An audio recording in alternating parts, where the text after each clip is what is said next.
On the 7th of August, 1941, in the city of Calcutta, a man died.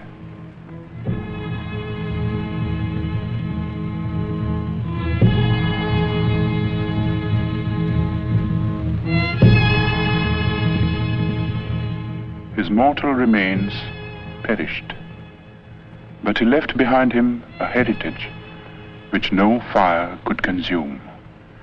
It is a heritage of words and music and poetry, of ideas and of ideals, and it has the power to move us, to inspire us, today and in the days to come. We, who owe him so much, salute his memory.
Founded in the year 1690 by an Englishman named Job Charnock, Calcutta, 100 years ago, was a thriving metropolis.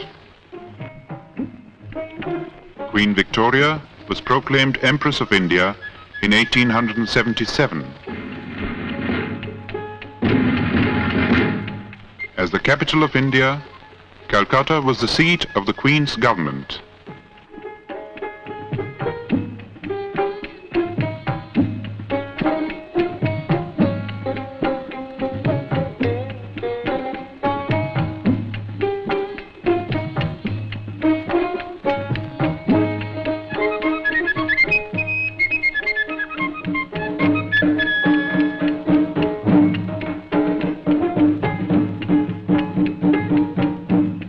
In the northern part of the sprawling city, in the area known as Jorashako in Chitpur, was the family residence of the Tagours. The Tagours had an impressive lineage. It dated back to the first group of learned Brahmins that came from Kannauj and settled in Bengal in the 8th century. 1,000 years later, Panchanan, a descendant, came to the new city of Calcutta and found a lucrative position with a British shipping company. His grandson Nilmoni added to the family fortune and built the house at Jorashako.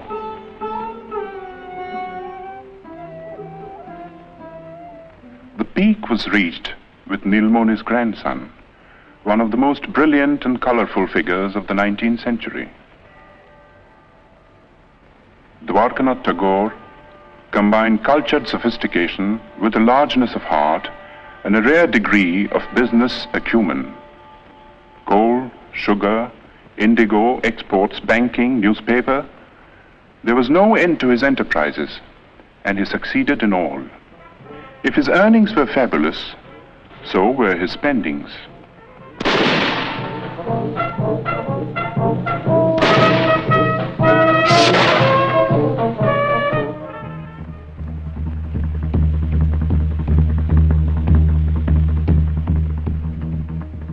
Although a Hindu and a Vaishnav, Dwarkanath defied the ban of Brahmin orthodoxy and twice went to England. There he had an audience with Queen Victoria, discussions with Gladstone, and dinner with men like Dickens, Thackeray, and Max Muller.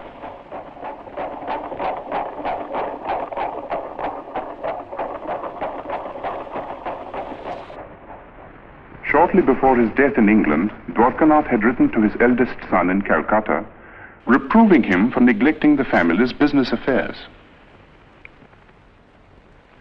For some years past, young Rabendranath had been developing tendencies which might well have distressed his father.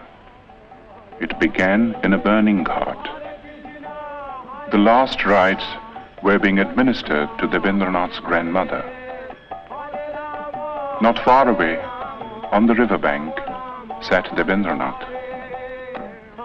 Like many a rich man's son, he had been leading a wayward life, but tonight he was overcome by a strange feeling.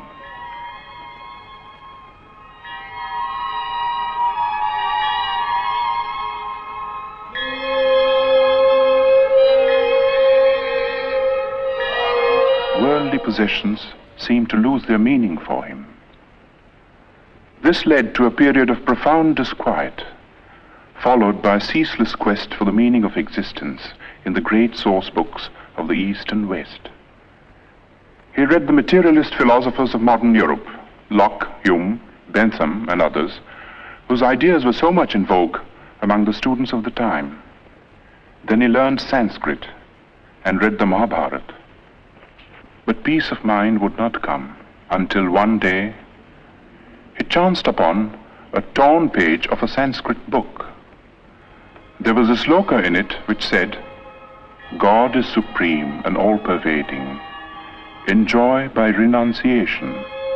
Covet not another's wealth." This was a page of the Ishopanishad, edited by Raja Ram Mohan Roy.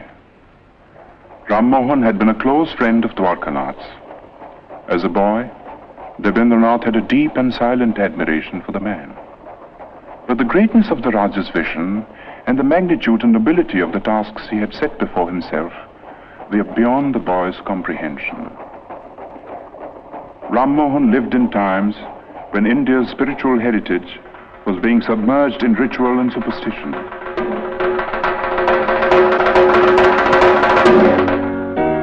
While in the West, a whole new concept of humanity was emerging. Ram Mohan advocated Western education for Indians because he wanted the new ideas of the West to spread in the country. He also wanted that we should respect what was old and true in our own heritage. In the Upanishads, for instance, which revealed to him the monotheistic basis of Hinduism. Ram Mohan's work was left unfinished by his death in England. But Rabendranath, inspired by the 2 lines of Sanskrit text, went on to prove himself to be the Raja's true spiritual son and heir. Rabendranath suffered social ostracism for preaching the monotheistic faith that he called Brahmoism, but to his followers, and there were many, he was Maharshi, the great sage. When Rabindranath was born, the Maharshi was 45 years old. His wife Sharada Muni was 33. Rabindranath was the 14th child.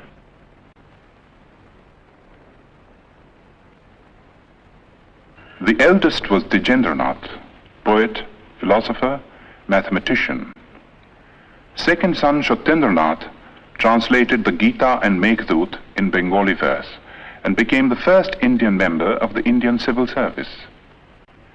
The 5th son Jyotirindranath was a born musician, translated Molière and Sanskrit dramas into Bengali, and wrote and staged some of the most popular Bengali plays of his time. Among the daughters was Sharna Kumari, the first woman novelist and the first woman to edit a journal in India. Indeed, it was a household which hummed with artistic activity.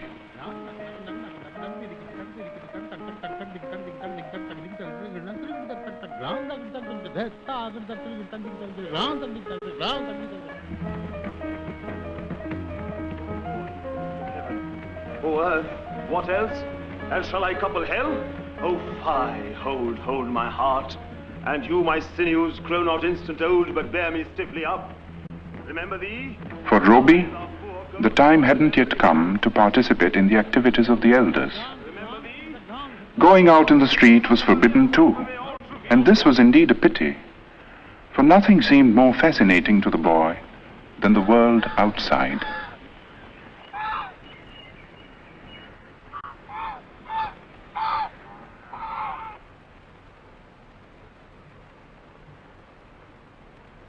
At the age of 7, Robbie was sent to school. See a box. তুমি কি একটি বাক্স দেখিতে পাইতেছ? Yes, I can see a box. হ্যাঁ, আমি একটি বাক্স দেখিতে পাইতেছি। Yes, I can see a box. হ্যাঁ, Robbie went to 4 schools and hated them all. But to say that he lacked education would be wrong. For his third brother Rabendranath saw to his studies at home, and it was all done by the clock.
When Robbie was 12, Rhabindranath went on a trip to North India and took the boy with him.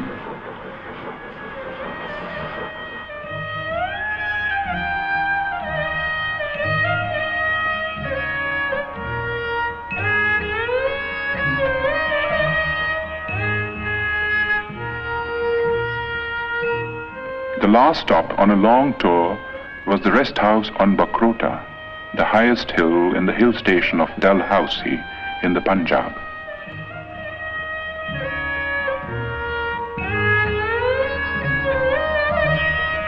Robbie was told by his father to roam about on his own.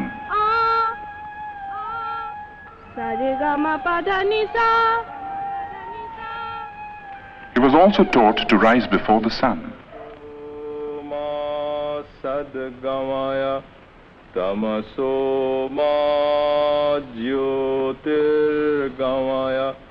And to handle money and keep accounts.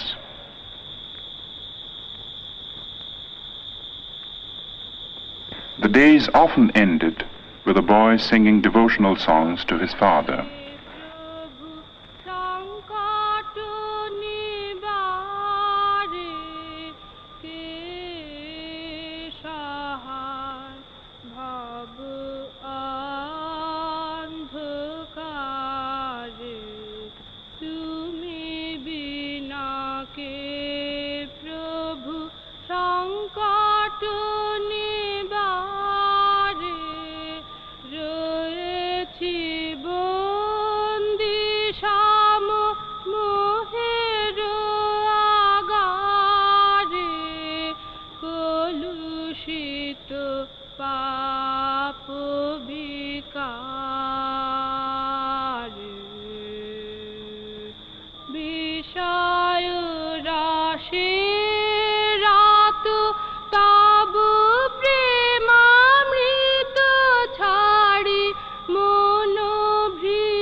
Robbie was 13 when his first book of verse, Kobi Kahini, came out.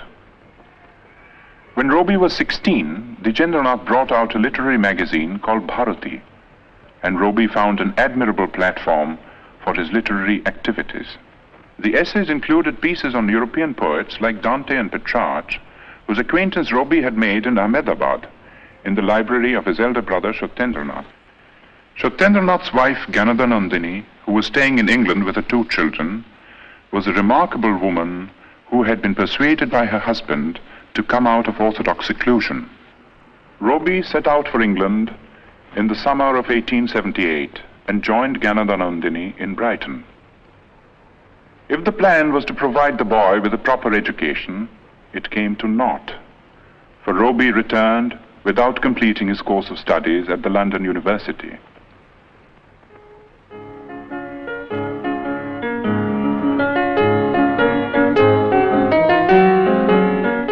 While in England, Rabindranath had become acquainted with Western music. Some of the tunes he had learned found their way into his enchanting opera, Valmiki Pratibha.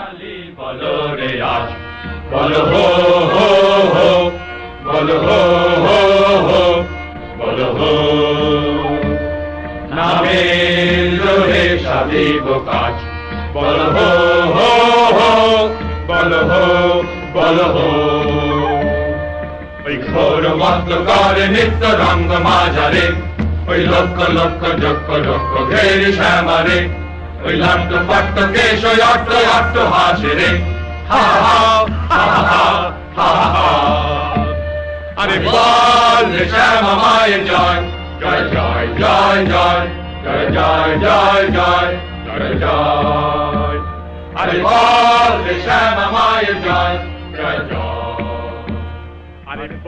There were other tunes, however, which came from classical Indian ragas, used for the first time in an operatic context.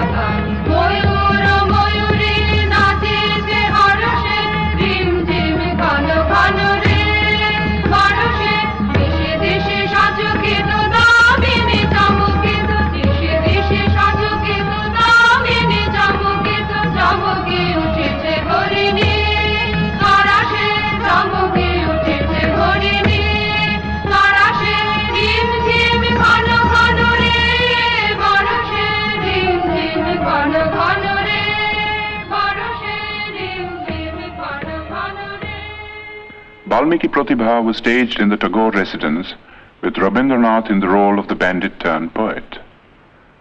The rest of the cast, too, was composed of members of the Tagore family, all gifted with varying degrees of talent for acting and music. Among those who saw and praised this performance was the greatest literary figure of the time, Bankim Chandra Chatterjee. A year later, when Rabindranath's Shanda Sangit was published, Bankim Chandra personally congratulated the poet and acknowledged his preeminence among the rising writers of the day. Of all the members of Roby's family, 2 were closest to his mind and heart. They were Jyotirindranath and his wife. Kadambari Devi was 2 years older than Roby. She was his best friend and severest critic. Roby lived with these 2 for a time in a house in Sadar Street in South Calcutta. One morning, a strange experience befell the poet.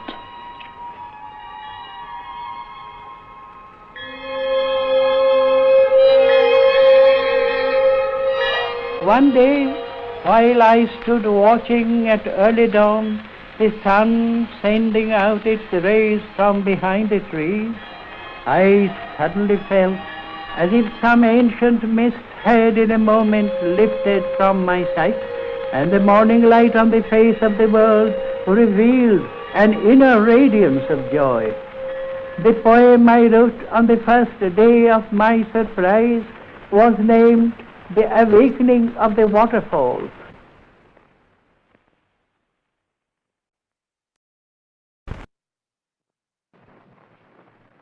At the age of 22, Rabindranath married Bhavatarini Devi. The old-fashioned name was later changed to Mrinalini. 2 months before the wedding, Rabindranath had received a letter from his father in which he was asked to prepare himself to look after the family estates, After a period of initial training in the estate's offices in Calcutta, Rabindranath found himself in the very heart of rural Bengal, in the region around the river Padma. With a worldly wisdom unusual in a poet, but characteristic of the Tagores, Rabindranath in later life set about in a practical way to improve the lot of the poor peasants of his estates, and his varied work in this field is on record. But his own gain from this intimate contact with the fundamental aspects of life and nature, and the influence of this contact on his life and work, are beyond measure. Living mostly in his boat and watching life through the window, a whole new world of sights and sounds and feelings opened up before him.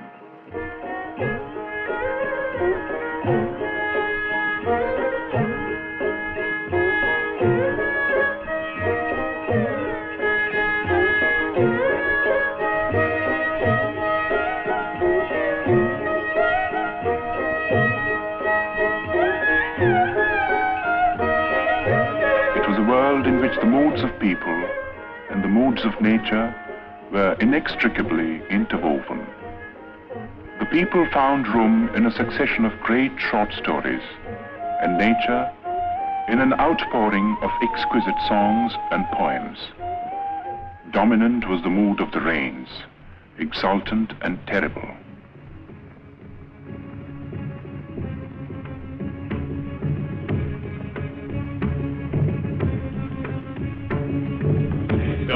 Mandrilla Damaru Guru Guru Kalome Gir Guru Kutila Kunjito Bolo Romanjito Bolo Bonantar Vidaye Mandrilla Damaru Guru Guru Tulila Chanchala Boko Hindole Milano Shabne Shekono Titire Vidaye Mandrilla Damaru Guru Guru Shagana Bhashana Shabda Mukharita Vajra Shashagita Dasta Sharvari Shagana Bhashana Shabda Mukharita Vajra Shashagita Dasta Sharvari Alati Ballari Papai Pallava Koluna Kallade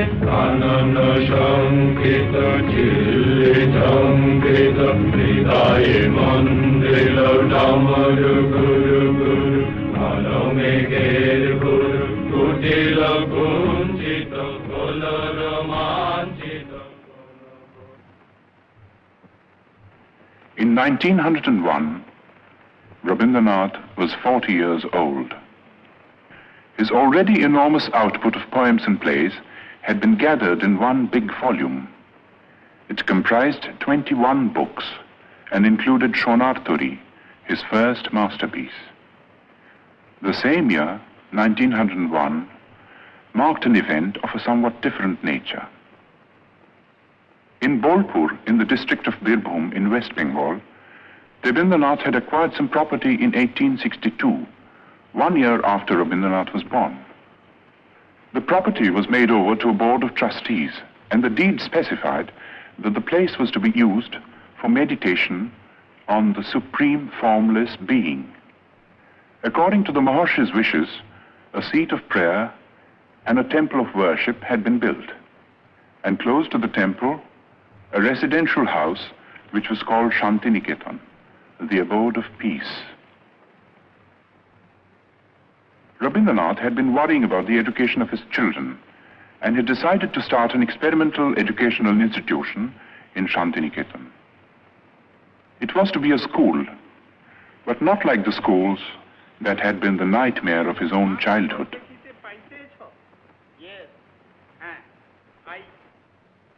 It was to be like the forest hermitages of classical India.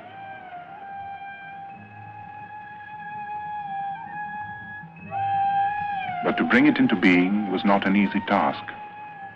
For one thing, it cost money. Rabindranath was obliged to sell, among other things, the copyright of his books. His wife added her bit by selling her wedding ornaments. 2 months after the school was opened, she was taken ill. 3 months later, at the age of 29, she died. For Rabindranath, it was the beginning of a series of personal tragedies. 9 months after his wife's death, his second daughter Renuka passed away. The hardest blow of all came 4 years later. Youngest son Shomindro took after his father in many ways. He was only 13 when he fell a victim to cholera. It was in the midst of these bereavements that Rabindranath participated in one of the greatest political upheavals in the history of India. In December 1903 was published the decision of India's Governor-General Lord Curzon to split up Bengal into 2 provinces.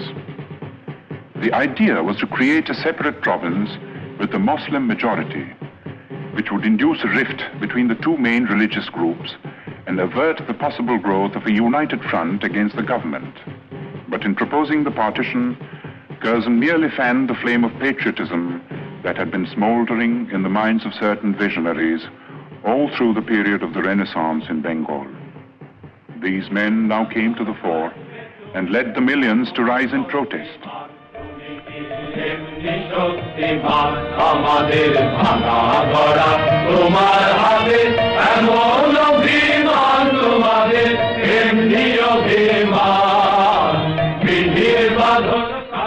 The series of stirring patriotic songs which Rabindranath composed for the occasion were sung in procession in the streets of Calcutta, with the poet himself in the lead.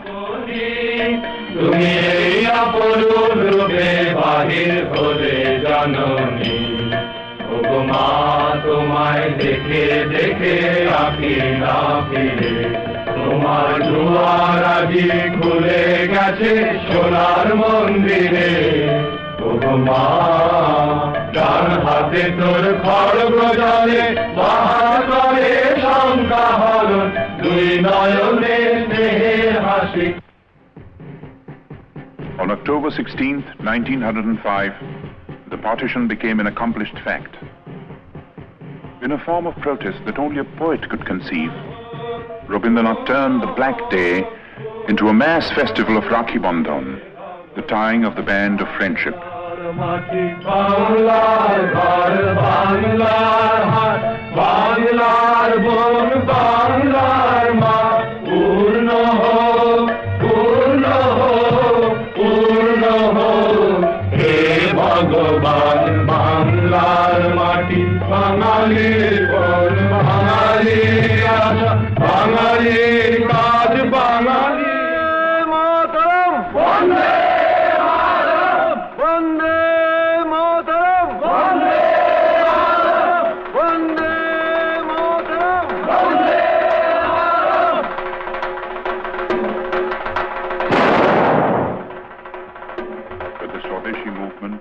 Fated to grow and assume a character which was not possible to foresee in its early stages.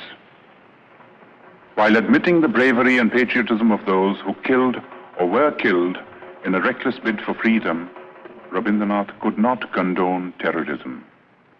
He stated his credo in clear terms. The path of violence was not for India. Good could come only out of constructive work carried out in a spirit of tolerance. He had himself followed up his retirement from the political scene by devoting himself to the work of rural welfare in his estates. And there were other activities too. He was teaching at school, editing journals, and engaging himself in every conceivable form of literary activity. That his own countrymen now regarded him as their leading man of letters was proved by his 50th birthday celebrations in Calcutta. Sponsored by the Bengal Academy of Letters and attended by thousands, it was a unique occasion and the first time that such an ovation had been given a literary man in India. But to the outside world, Rabindranath was still an unknown name. The object of Rabindranath's visit to England in 1912 was to study the educational methods of the West, and also to acquaint the West with his own work at Shantiniketan. He happened to carry with him on this occasion a notebook containing his own English translations of some of his songs, mainly from Gitanjali. He showed these translations to the English painter William Rothenstein, who had met him on an earlier visit to India. Rothenstein was so impressed that he sent a copy of the translation to the well-known Irish poet Yeats. In introducing the poems to a gathering of English writers and intellectuals, Yeats said, "I know of no man in my time who has done anything in the English language to equal these lyrics. Even as I read them in this literal prose translations, they are exquisite in style and thought." Gitanjali was published in England in the same year. There has rarely been another instance of a poet gaining world fame in like manner. The Nobel Prize came in 1913 and the knighthood in 1915, while war was raging in Europe.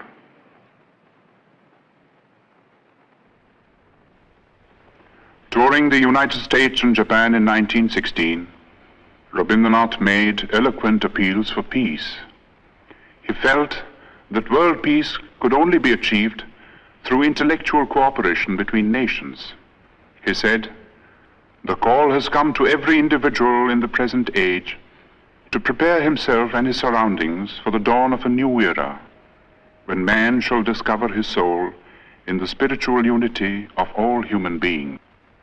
Pursuing this noble idea of international cooperation, Rabindranath gave the school at Shantiniketan a new status and a new name, Yatra Vishwam Bhavati Ekaniram, where the world becomes a single nest.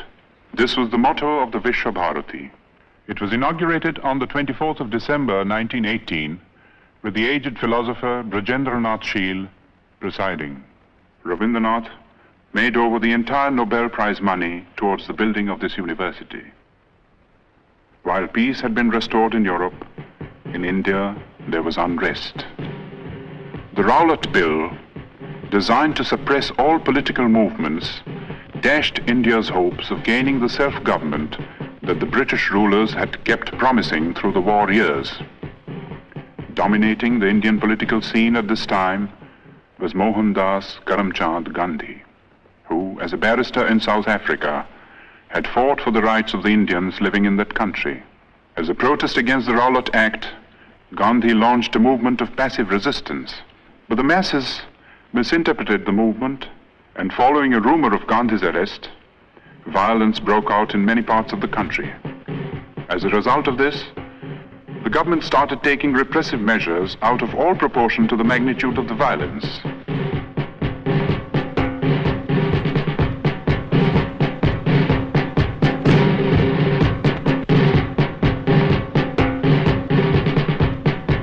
In the Punjab, martial law was declared.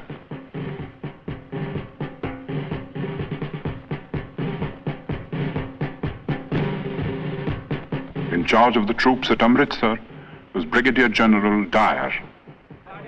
On the first day of the month of Vaishak, a crowd gathered in Jallianwala Bagh, as it had done every other year. It was a peaceful crowd, but Dyer was taking no chances.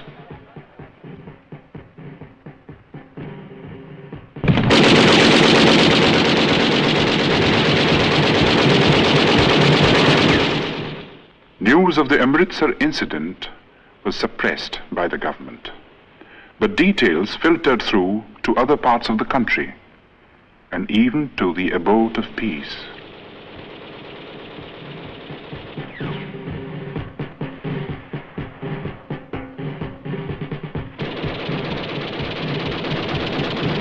Rabindranath rushed to Calcutta. But the Defence of India Act was still in force, and no leaders would support him in a plea for a meeting of protest.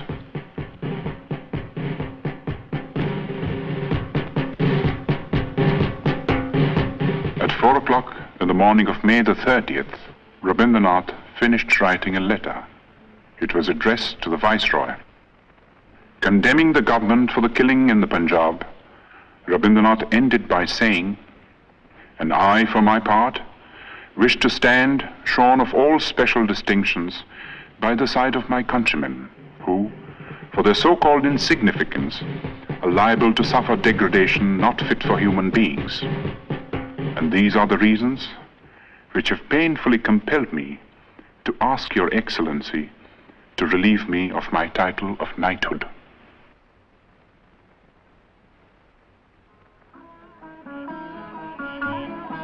The next 10 years of Rabindranath's life were filled with ceaseless activity. The urge to travel and the necessity to collect funds for his university took him to all parts of the world. And the West, as much as the East, welcomed him with open arms.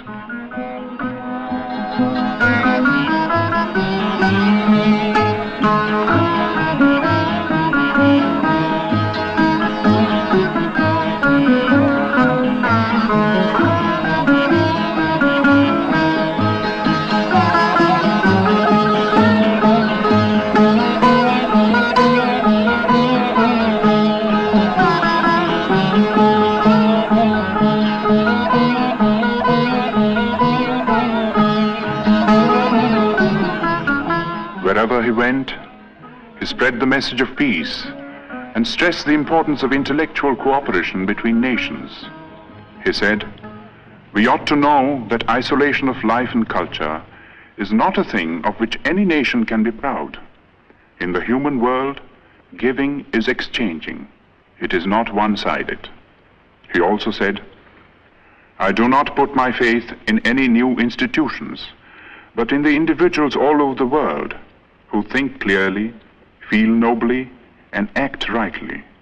They are the channels of moral truth." His great humanist ideas found an echo in the best minds of Europe, and some of them became his close friends.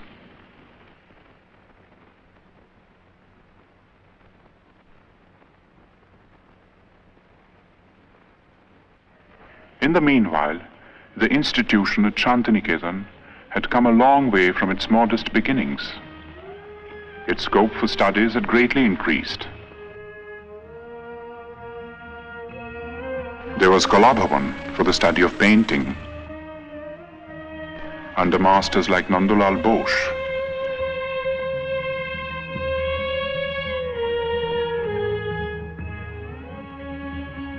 Who was himself a pupil of Rابندراناث, the poet's nephew. The Sangeet Bhavan, which neglected no branch of Indian music, had also grown under Dinendranath, another nephew of the poet.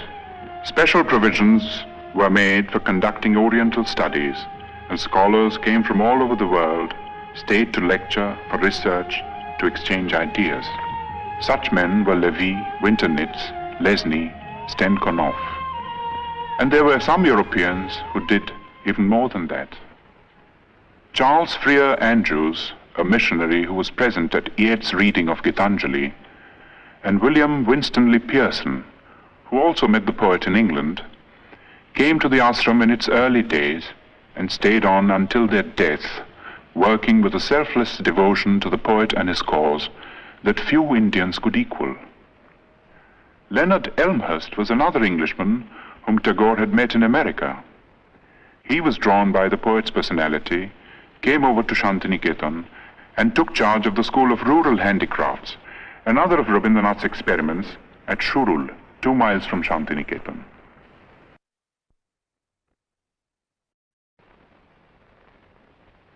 His last European tour began with a visit to Oxford, where he delivered the series of Hibbert lectures, which were later published as The Religion of Man. It was also on this last trip that Rabindranath went to Soviet Russia for the first time.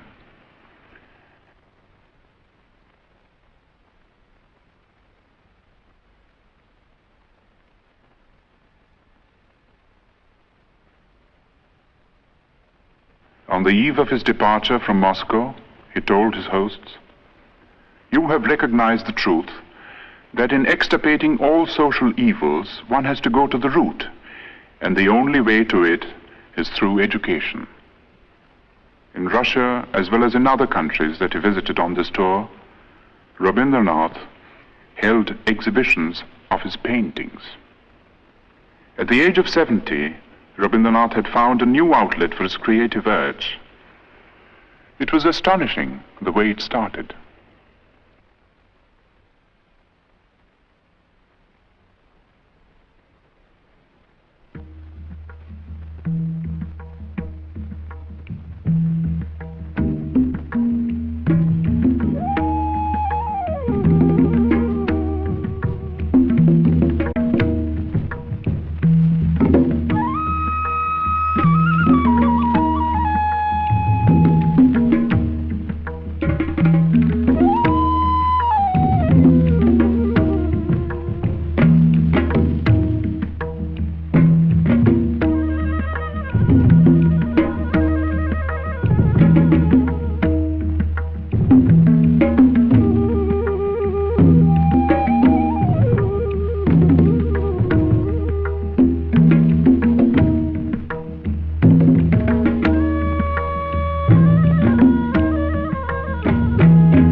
In 1931, the leading citizens of Calcutta united in an appeal to observe the poet's 70th birthday.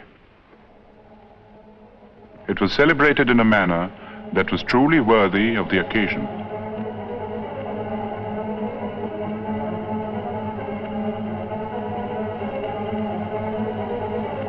The Golden Book of Tagore was a testimony to the love and reverence that the intellectuals of the world bore for Rabindranath. Its sponsors consisted of 3 Europeans and 2 Indians. There was Romain Rolland from France, Albert Einstein from Germany, the poet Costas Palamas from Greece. The Indians consisted of the scientist Jagadish Chandra Bose, who had been the poet's closest friend for 40 years.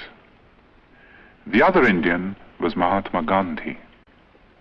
In physical appearance, in personal habits, and in general outlook, the two differed considerably. At several moments of crisis in India's political history, the two had disagreed over the course of action, but these were on the surface. Their deeper affinity transcended all occasional barriers.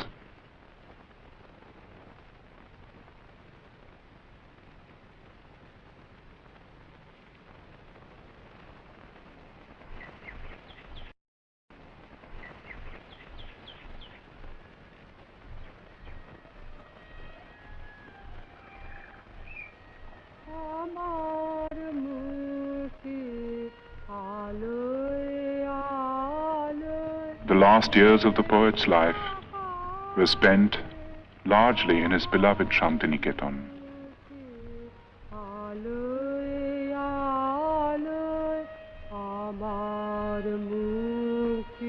He had a choice of small houses built for him, for he never liked to stay in the same house or even in the same room for long. It was, in a way, symbolic of the refusal to get into a rut which marked his whole life. In his writings, He was now producing some of his most striking, original and mature works, and these included textbooks and nonsense rhymes for children. Not an unusual occupation for someone who had loved and understood children so well and done so much to mold them for a better future.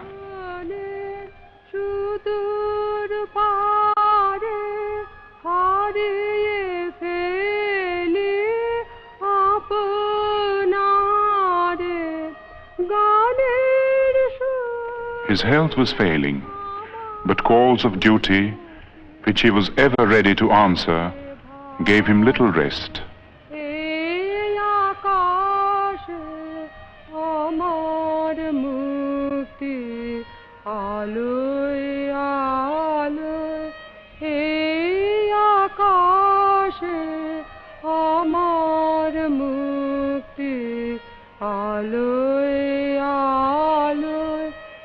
আমার মুক্তি সর্বজনের মনের মাঝে দুঃখ বিপদ তুচ্ছ করা কঠিন কাজে আমার মুক্তি সর্বজনের মনের মাঝে দুঃখ বিপদ তুচ্ছ করা কঠিন কাজে বিশ্বধাতার যোগশালা আত্মহমে বনহে জালা জীবন যেন দেয়াহুতে মুক্তি আসে হে আকাশ। On the 7th of May, 1941, Rabindranath was 8 years old. 3 months later, he was to leave Shantiniketan, never to return.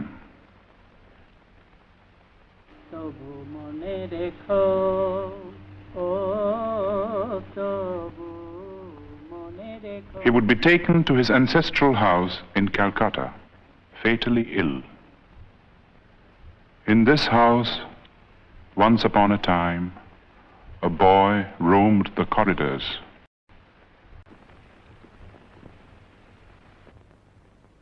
যদি দূরে যাই চলে তবু মনে রেখো।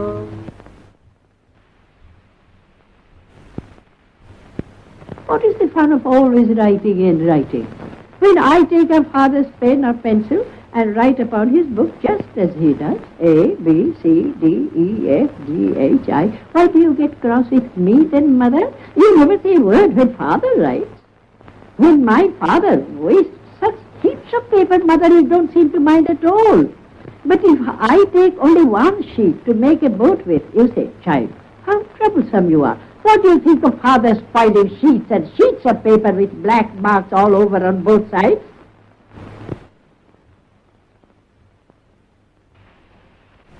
একদিন যদি খেলা থেমে যায় মধুরাতে তবু মনে রেখো ও তবু মনে রেখো একদিন যদি বাধা পড়ে কাজে শারদ প্রাতে মনে রেখো যদি পড়িয়া মনে ছলো ছলো জল নাই দেখা দেয় নয়ন কোণে তবু মনে রেখো।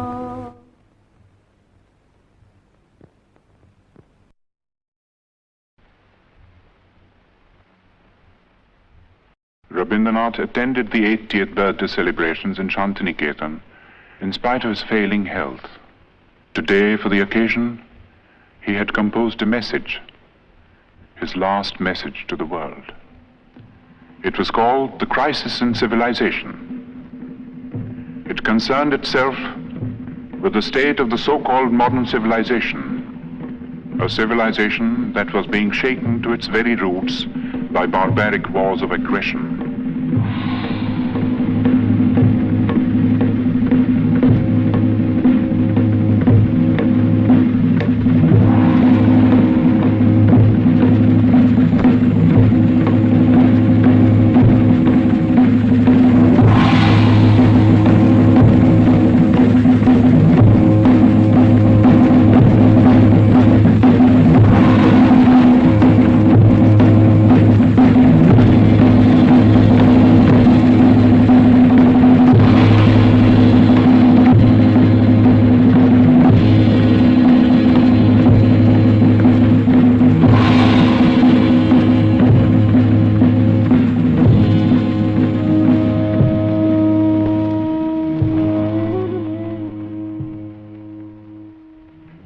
Of this message, Rابندراناث said, I had at one time believed that the springs of civilization would issue out of the heart of Europe. But today, when I'm about to leave the world, that faith has deserted me. I look around and see the crumbling ruins of a proud civilization strewn like a vast heap of futility.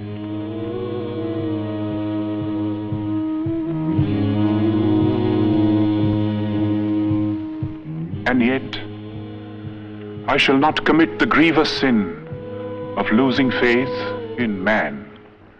I shall look forward to a new dawn, to a new chapter in history when the Holocaust will end and the air will be rendered clean with the spirit of service and sacrifice. Perhaps the dawn will come from this horizon, from the east, where the sun rises.